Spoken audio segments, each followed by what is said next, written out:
दोस्तों, क्या cross voting से पूरी की पूरी सरकार हिली हुई है? क्या होगा अगर बीजेपी के सांसदों ने ही सरकार के मत के खिलाफ वोट कर दिए? तो एक बहुत ही हैरान करने वाली चीज सामने आई है दोस्तों, जो सबसे पहले आपके अपने चैनल में मैंने आपके सामने रखी थी। और मुझे खुशी हुई कि जो खबर मैंने आपको कल दोपहर में बता दी थी, आज सुबह अखबारों में छपी है। ये बताता है दोस्तों कि अखबारों से पहले ही आपके सामने मैं वो राजनीतिक हलचल रख देती हूँ जो एक्चुअली में सुर्खियां बनाने वाली हैं। दरअसल कल अचानक मेरी नजर गई इस खबर पर। प्रधानमंत्री नरेंद्र मोदी राष्ट्रपति द्रौपदी मुर्मू से मिलने चले गए। क्या कारण था? इस कारण के बारे में कोई चर्चा नहीं हुई। राष्ट्रपति के ऑफिशियल सोशल मीडिया हैंडल से ये फोटो शेयर की गई। लेकिन दोस्तों, उसके बाद एक और हैरान करने वाला वाकया हुआ। कुछ देर बाद उसी सोशल मीडिया हैंडल से राष्ट्रपति जी के अमित शाह की फोटो शेयर की गई। अमित शाह मिलने चले गए राष्ट्रपति द्रौपदी मुर्मू से। ये पूरी मुलाकातों का जो दौर है, ये उस वक्त हो रहा है दोस्तों, जहां कल मैंने आपको एक और खबर दिखाई। इस खबर में मैंने आपको दिखाया कि राहुल गांधी 7 तारीख को इंडिया गठबंधन के लिए बकायदा अपने सरकारी आवास में एक महत्वपूर्ण बैठक बुला रहे हैं। कहने को ये डिनर है, लेकिन ये डिनर लोकसभा चुनाव के बाद सबसे बड़ा जमावड़ा हो सकता है, जिसमें इंडिया गठबंधन के आम आदमी पार्टी को छोड़कर तमाम प्रतिनिधि मौजूद होंगे। इनफैक्ट टीएमसी भी मौजूद होगी, जिसके कांग्रेस के साथ बहुत निकटतम, बहुत मधुर संबंध नहीं बताए जाते हैं। ये खबर भी मैंने आपको सबसे पहले बताई थी। और दिलचस्प देखिए दोस्तों, ये दोनों खबरें आज अखबार में सुर्खियां बनी हुई हैं। तो आखिर इन बड़ी बैठकों के बीच क्रॉस वोटिंग का मामला कहां से आ गया दोस्तों? अब मैं आपके लिए एक और बड़ी खबर लेकर आई हूं। हो सकता है कि कल परसों के अखबारों में ये सुर्खियां बन जाए। और ये खबर ये है कि दरअसल अब जो उपराष्ट्रपति के चुनाव हो रहे हैं, उसके लिए बीजेपी ने, सरकार ने अपने स्तर पर बड़ी तैयारी, गोलबंदी करनी शुरू कर दी है। क्योंकि बीजेपी को एक डर है दोस्तों।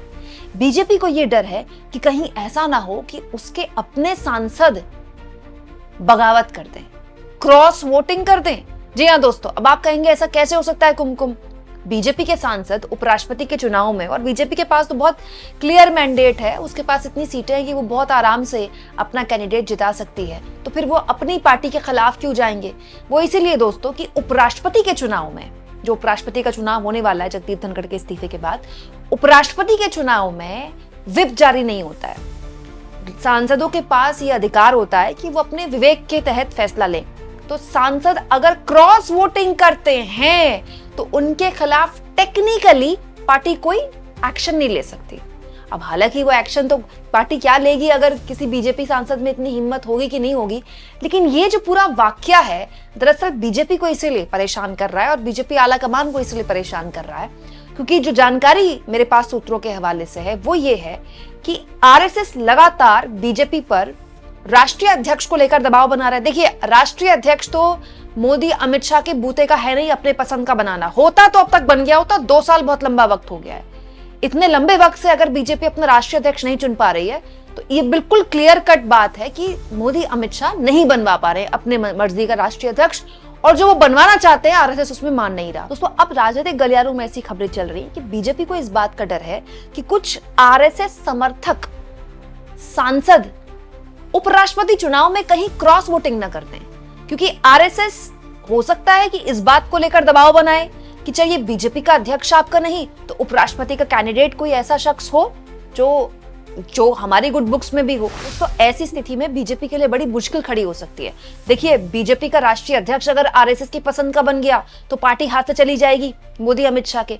और संवैधानिक पद पर, उपराष्ट्रपति के पद पर अगर आरएसएस का व्यक्ति बैठ गया तो मोदी अमित शाह के लिए बड़ी अजीब सी स्थिति हो जाएगी। क्योंकि टेक्निकली राष्ट्रपति के बाद जो दूसरा सबसे इंपॉर्टेंट पद होता है वो उपराष्ट्रपति का होता है, उसके बाद प्रधानमंत्री का होता है। तो किसी भी हाल में बीजेपी दोनों में से किसी भी एक पद को आरएसएस को नहीं देना चाहेगी। लेकिन अब बीजेपी को यह डर है कि कहीं क्रॉस वोटिंग हुई और उस क्रॉस वोटिंग में खुद बीजेपी के सांसदों ने अपने कैंडिडेट के खिलाफ वोट कर दिया तो एक बहुत भारी फजीयत हो जाएगी। इसीलिए दोस्तों, कल मैंने आपको ये खबर दिखाई थी कि राहुल गांधी ने न केवल इंडिया गठबंधन के साथ मीटिंग बुलाई है, बल्कि एक इंपॉर्टेंट घटनाक्रम ये हुआ है कि प्रधानमंत्री जब राष्ट्रपति से मिलने गए तो एक और जानकारी मेरे पास आई कि दरअसल उपराष्ट्रपति चुनाव को लेकर सरकार रीच आउट कर रही है विपक्ष को। ये वो सरकार है जो संसद कैसे चलेगी, फ्लोर मैनेजमेंट तक के लिए विपक्ष को रीच आउट नहीं करती, लेकिन उपराष्ट्रपति चुनाव के लिए सरकार विपक्ष को रीच आउट कर रही है। बकायदा वरिष्ठ मंत्रियों का एक टीम बनाई गई है जो अलग अलग दलों से बात करेगी, ये कन्विंस करने के लिए कि आप अपना कैंडिडेट मत उतारिए, सर्वसम्मति से उपराष्ट्रपति का चुनाव होने दीजिए। क्यों? क्योंकि बीजेपी को यह डर है दोस्तों कि इधर आरएसएस घात लगाए बैठा है, आरएसएस के सांसद घात लगाए बैठे हैं, और इधर घटक दलों को अगर इन्फ्लुएंस कर लिया इंडिया गठबंधन ने तो बड़ी भारी फजीहत हो सकती है। और किसी भी हाल में बीजेपी इस वक्त इस फजीहत को मोल लेने को तैयार नहीं है, क्योंकि दोस्तों उपराष्ट्रपति रहे जगदीप धनखड़ का इस्तीफा जिस तरह से हुआ, वो अब तक बीजेपी का जो पूरा एक मशीन है जो उसका नैरेटिव सेट करती है, वो उसको संभाल नहीं पाई है।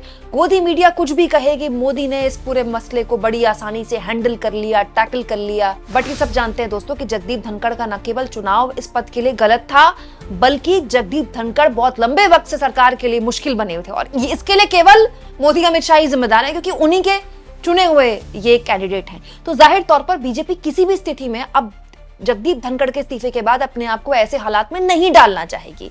तो ये बड़ा दिलचस्प राजनीतिक घटनाक्रम होने वाला है दोस्तों, तब जब 7 तारीख को इंडिया गठबंधन की एक बहुत ही इंपॉर्टेंट मीटिंग है। ये खबर भी मैंने आपको बता दी दोस्तों।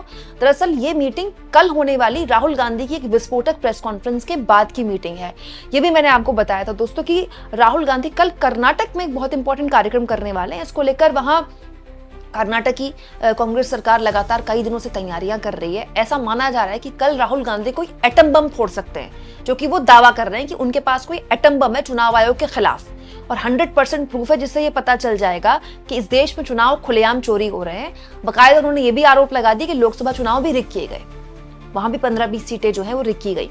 तो ये एक ऐसी स्थिति है जिसमें जाहिर तौर पर सरकार बुरी तरह से बैकफुट पर ऑलरेडी है। आप देखिए संसद में जबरदस्त हंगामा हो रहा है। अब मीडिया कुछ भी कहे कि इंडिया गठबंधन खत्म हो चुका है, मिट चुका है, संसद में कोई भी सत्र आप उठा लीजिए, इंडिया गठबंधन की एकता देखने लायक होती है। आम आदमी पार्टी को आप छोड़ दीजिए, तो लगातार एसआईआर के मुद्दे पर सारी पार्टियां एकजुट हैं, चाहे वो डीएमके हो, चाहे वो तृणमूल कांग्रेस हो, चाहे वो समाजवादी पार्टी हो, चाहे वो कांग्रेस हो। हर लिहाज से एसआईआर के मुद्दे पर वो बहस की मांग पर अड़े हुए हैं, और ऐसा माना जा रहा है कि इंडिया गठबंधन में एक राय बन गई है कि संसद नहीं चलने देंगे जब तक एसआईआर के मुद्दे पर बहस के लिए सरकार राजी नहीं होती है।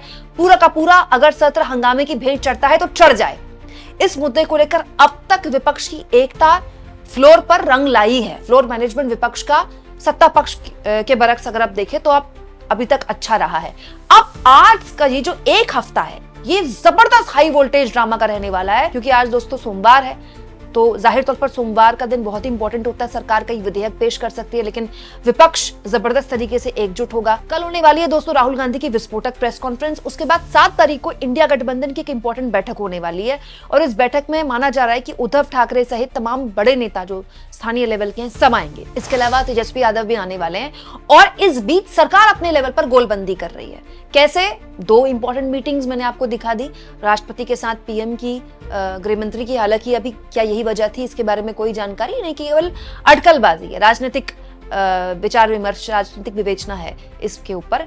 और इसके साथ साथ सरकार के भीतर ये डर कि विपक्ष वैसे ही इतना आक्रामक हुआ है संसद के अंदर, संसद के बाहर, चुनाव आयोग को लेकर पता नहीं राहुल गांधी कौन सा विस्फोटक खुलासा कर दे, और ऊपर से आरएसएस का दबाव क्रॉस वोटिंग को लेकर। क्योंकि दोस्तों जगदीप धनखड़ का जब इस्तीफा हुआ था, मैंने तभी ये कहा था कि ये पिट ऑफ द आइसबर्ग है। जब जगदीप धनखड़ जैसा शख्स बगावत कर सकता है, इतने बड़े पद पर बैठे, जो पद के सारे लाभ भी ले रहा है और सत्ता ने उसको इतना कुछ दिया भी, तो फिर ये आप मान के चलिए कि बीजेपी में ऐसी कई आवाजें हैं जो बस एक इशारे का इंतजार कर रही हैं। और अगर वो इशारा आरएसएस की तरफ से आए, तो आरएसएस से बड़ा बिग बॉस तो बीजेपी के अंदर भी कोई नहीं है ना। दोस्तों आप इस पूरे माहौल को किस तरह से देखते हैं, कमेंट बॉक्स में जरूर लिखें, और जितना हो सके चैनल को शेयर भी करें, सब्सक्राइब भी करें, और थैंक्स और ज्वाइन, ये 2 ऑप्शन है जिसके जरिए अगर आप चाहें तो आर्थिक तौर पर भी चैनल के हाथ मजबूत कर सकते हैं।